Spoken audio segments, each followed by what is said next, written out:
Welcome back. This is your old pal Andrew Hondo. I'm going to show you guys how to conserve your ferrocerium rods for long-term use in survival, and I'm going to show you all how to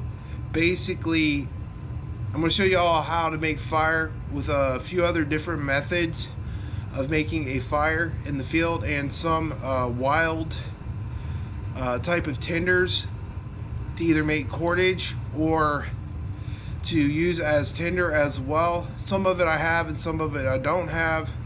Alright, the first thing we're going to show you guys, one more method to conserve your ferrocerium rods is Vaseline or chapstick. You can use chapstick for this as well, and a cotton ball. I've showed you how to make Vaseline dipped wax fire starters, which will hold in my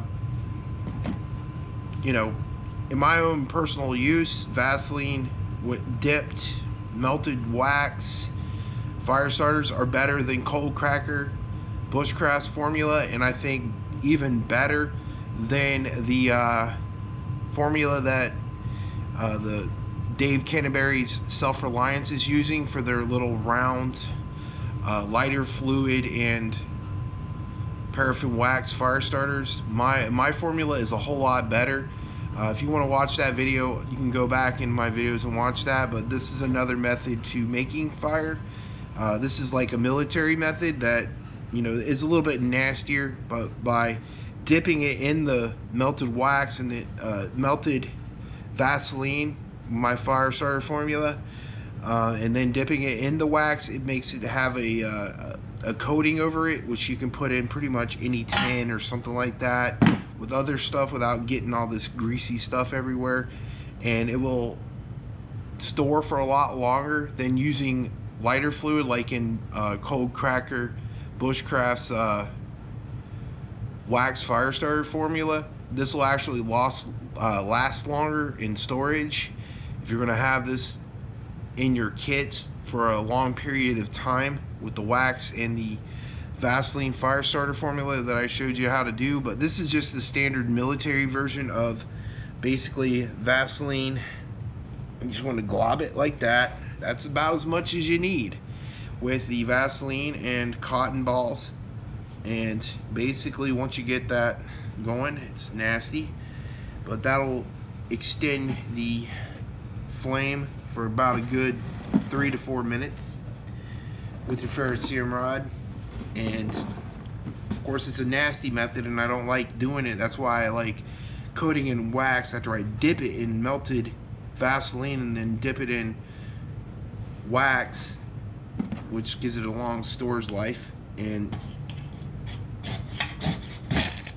that will conserve your ferrocerium rod as well.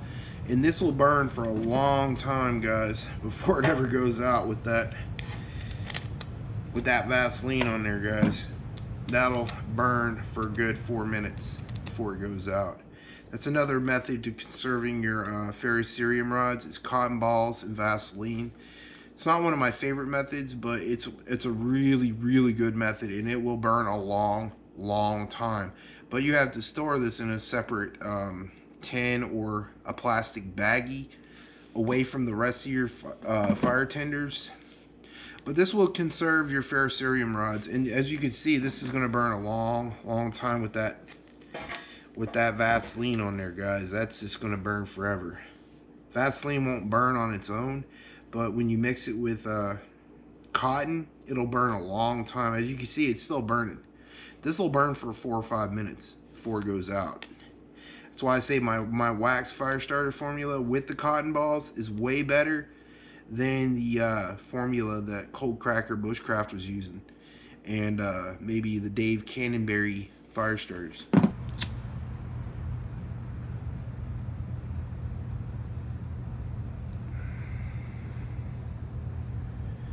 Well, duct tape makes the better fire starter, guys.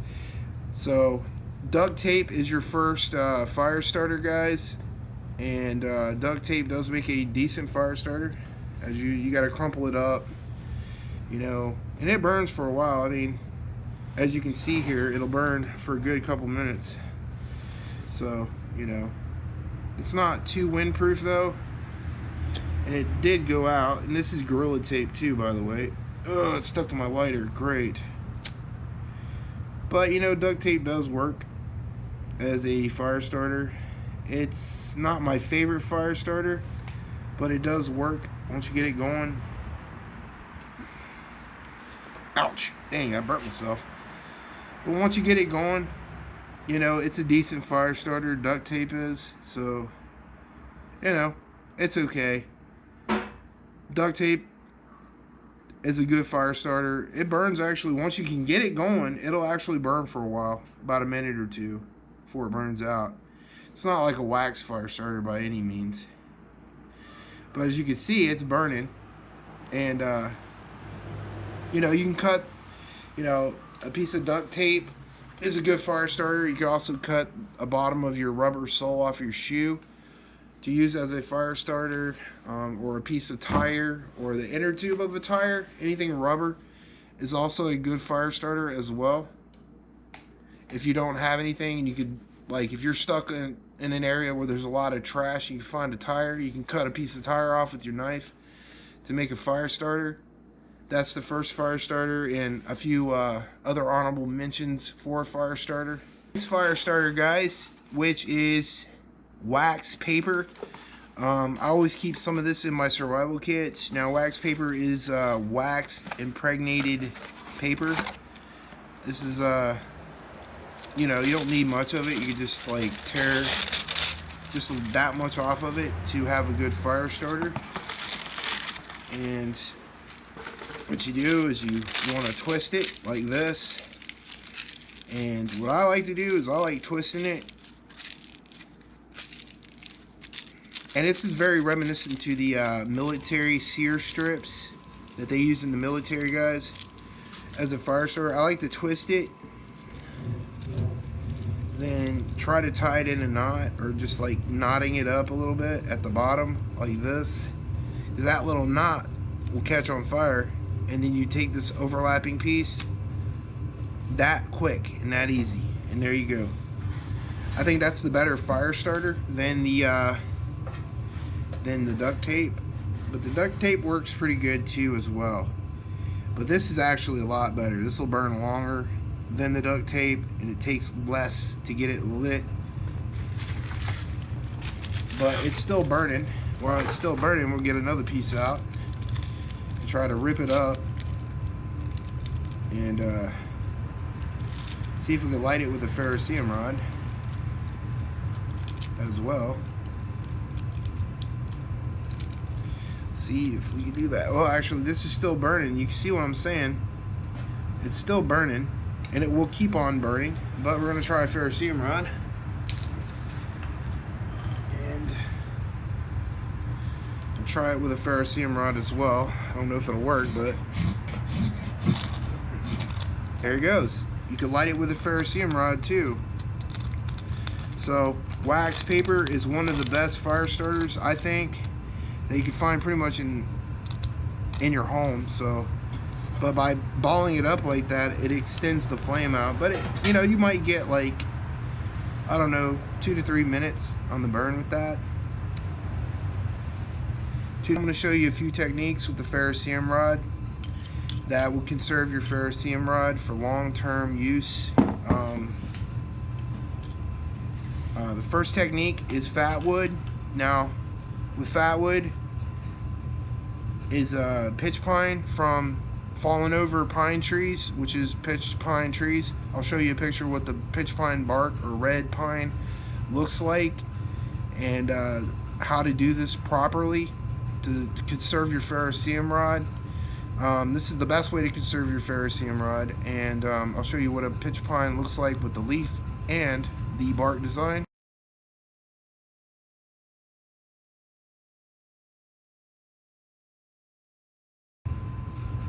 Right there. Okay, now we got that out of the way. I'm going to show you how to process up your fatwood for a fire starter. And what you want to do is you want to scrape it. You don't want to do nothing more than just scrape your fatwood. And you can process up your fatwood once you get it from your from your fallen over pine tree at the root system and around the knots. And you just, this is basically all you got to do with Fatwood, is scrape it to a pile of dust to process it.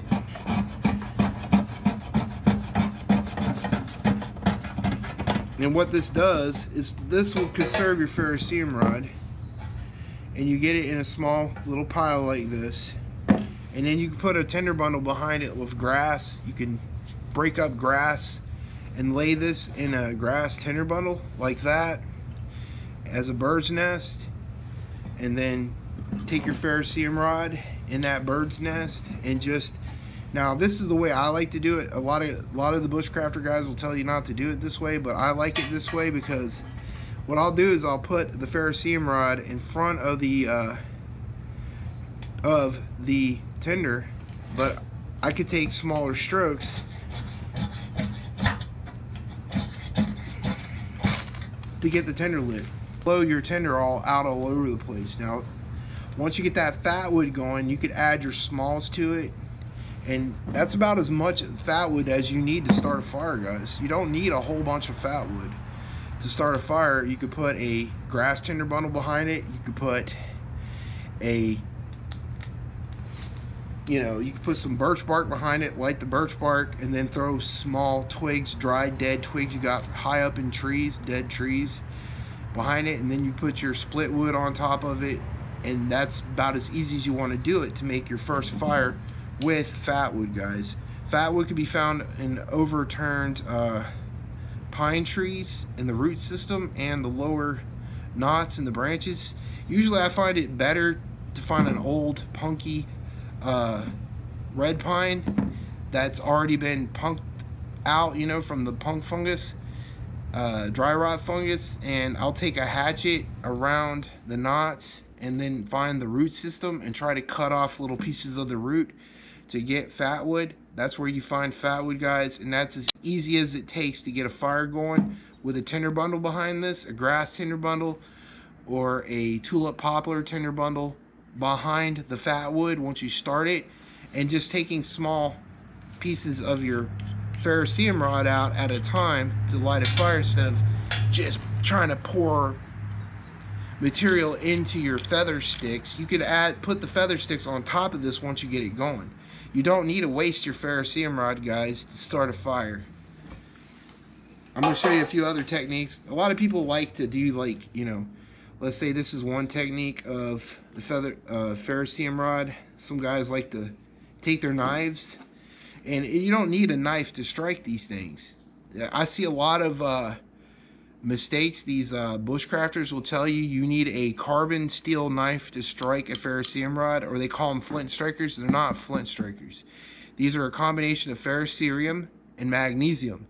Now this is a Nathan 4071. They do make a Coghlan's one, a Bayite, and they make a Swedish Light My Fire as well, and several other ones like Emberlick, and but this is my favorite one, which is the Nathan's. I've always had this one, and I'll promote his until the day I die, because I think he makes the best ferrocerium rods on the planet, guys. Nathan 4071 ferro rods are the best. Now this is a 1.2 diameter. This is not a very big one, but this is one of the ones I like to carry on me for EDC or wilderness survival. There's one way you could do it, and this is a stainless steel striker, and I've heard a lot of people say you need a carbon steel striker to strike these. Now this is one I handmade from a piece of tulip poplar wood and basically a scissor, a stainless steel scissor, and that'll work just as good as the carbon steel striker that I have on here. And you can strike this with glass, and you can strike this with flint as well. You don't need carbon steel in order to strike these, and I recommend you carry a striker with you. That way you're not ruining the back of the spine of your knife striking these in the field. That knife spine can be used to work down hides You know, the 90-degree spine on a knife could be used to work down hides. You could use the striker to make your Maya dust with your Fatwood, you know what I'm saying? And you don't need to strike the whole ferrocerium rod down into a feather stick. By using Fatwood, which is waterproof, that negates the effect of having to pull a lot of this ferrocerium rod before you strike it into damp wood. Now, a lot of people like to do that where they're scraping off their ferrocerium rod without making a spark to get the ferrocerium in their wet and dry, their wet tender to get it going, their damp tender to get it going. That is a good way to doing it. But if you want to conserve this ferrocerium rod, you don't want to do that. You just want to take Fatwood, which is totally everywhere out in the woods, in red pines or pitch pines, which is waterproof, windproof, and just scrape a little bit of that off, and then put your tender on top of it, your damp tender on top of it, and to flame. It will get a fire going really quick and dry it out really quick, so you don't have to waste your ferrocerium rods in the field. Now, there's a few techniques I've seen a lot of people do, which is the understrike method, which is like hold your striker or your knife underneath it like this and driving the spark into the tender. There is the foot method, which is hold it on your foot like this and strike it into the ferrocerium rod like that. Or is the method that I like to do is the very lightweight, you don't have to put a lot of draw on the ferrocerium, and use just small, you know, use the bottom of the ferrocerium rod up. Once you chip away at that and that spot breaks off, then you can go up here and start doing it with the top of the ferrocerium rod, which will conserve your resources on your ferrocerium rod. I see a lot of rookie mistakes of people just blowing sparks into their material to make fires, or scraping these things into oblivion into damp material without making a spark to get that ferrocerium in that damp tender to get it going, or feather sticks. It's just a waste of your materials, and you can get a lot of longevity out of your ferrocerium rods by doing the methods that I showed you. The next method that will conserve your ferrocerium rod is a bit of charred material, charred pulpwood, charred cotton rope, charred burlap sack, charred denim jeans, charred t-shirts, whatever. Now, you only need a little bit for this, very little, about that much. And what this will do, this will actually conserve your ferrocerium rod even more than the Fatwood, the wax fire starters, and etc.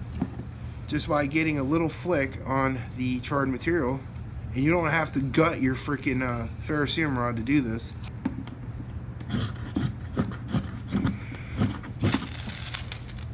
That little bit of the ferrocerium rod got that going. Then once you do this, you can put this in a tender bundle. We got a tender bundle right here with we got a little tender bundle in here with birch bark and a little bit of jute twine. You guys go. That is birch bark and a little bit of jute twine. That birch will burn for a while. And then you can add your twigs to it. That's another way of conserving your ferrocerium rods.